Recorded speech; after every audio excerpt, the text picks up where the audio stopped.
टुनटुनी की सास के मर जाने के बाद टुनटुनी अपने पति और अपनी एक बेटी गुड़िया के साथ रहती थी। टुनटुनी बहुत सीधी और समझदार थी। एक दिन की बात है। टुनटुनी, ये तुमने कैसी चाय बनाई है? इसमें शुगर कितनी ज्यादा है।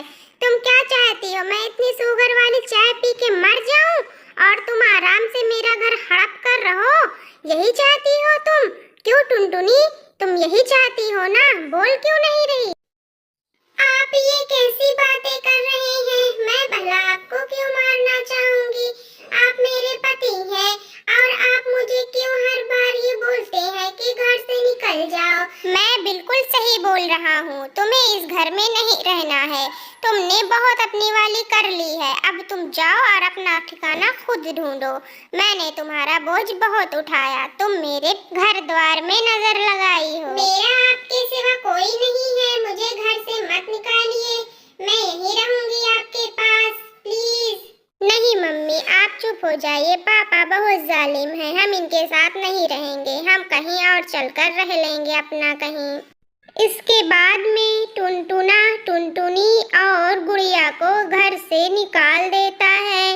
वे बेचारी बहुत ही ज्यादा मायूस होती है। फिर वे उड़ते उड़ते जंगल पार करती हैं और जंगल से बाहर एक पहाड़ी के पास एक पेड़ पर बैठ जाती हैं। वे बहुत मायूस होती हैं। गुड़िया बेटा, तुमको भूख तो नहीं लगी है? काफी देर से तुमने कुछ नहीं खाया।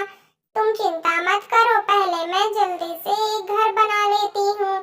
शाम होने वाली है। गुड़िया यह सोचकर खुश है कि वह अब कहीं अकेले सुकून में अपनी मम्मा के साथ रहेगी। मम्मा, आप मेरी फिक्र बिल्कुल भी ना करें। मैं बिल्कुल ठीक हूँ और मुझे भूख भी नहीं लगी है। आप पहले आराम से घर बना लीजिए, मैं भी आपका हाथ बटाऊंगी।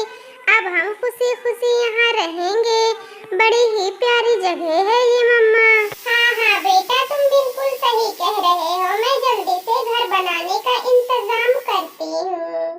तभी उधर से कालू कौवा गुजर रहा था। फिर वह टुनटुनी और गुड़िया के पास आता है। अरे टुनटुनी चिड़िया, तुम यहाँ कैसे? क्या हुआ? तुम ठीक तो हो ना? क्या हुआ टुनटुनी, सब ठीक तो है ना? कहीं जा रही थी क्या? टुनटुनी, मैं तुम्हारा दोस्त हूँ। तुम मुझसे बता सकती हो सब। कालू भैया, मुझे आज टुनटुना ने घर से भगा दिया। बोला कि मैं उसकी जमीन हड़पना चाहती हूँ। देखो टुनटुनी, तुम रो मत। तुम बहुत अच्छी हो। उसने बहुत गलत काम किया है, लेकिन तुम चलो, अभी शाम होने वाली है। मेरे घर चलकर रहो। सुबह अपना घोंसला तैयार कर लेना। अभी गुड़िया को कमरे और छत की जरूरत है। चलो मेरे साथ। इतने बुरे वक्त में मेरा साथ देने के लिए शुक्रिया कालू भैया। हाँ, मैं कल अपना घर बना लूंगी।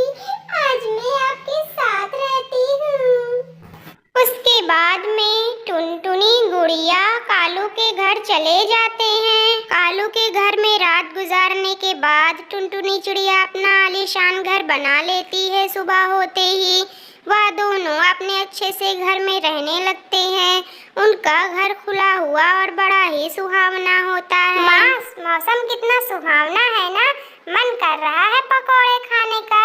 याद है मम्मा आपको, जब दादी जिंदा थी तब आप कैसे पकोड़े बनाती थी और हम दादी मजे ले लेकर खाते थे। मुझे बहुत अच्छे से याद है।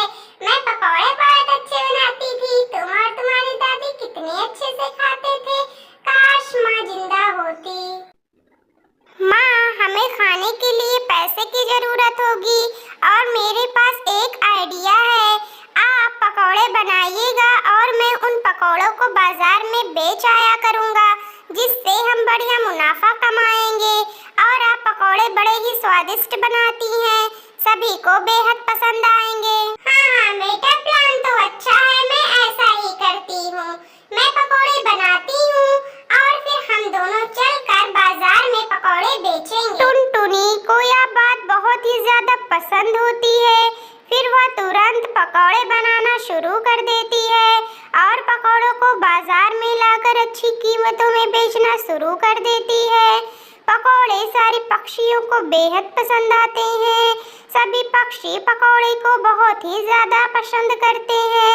वह खाते हैं और टुनटुनी की खूब तारीफ करते हैं। टुनटुनी को बहुत अच्छा मुनाफा होता है। फिर माँ बेटे की जिंदगी सही हो जाती है और वे दोनों एक अच्छी और खुशहाल जिंदगी व्यतीत करते हैं। सब्सक्राइब।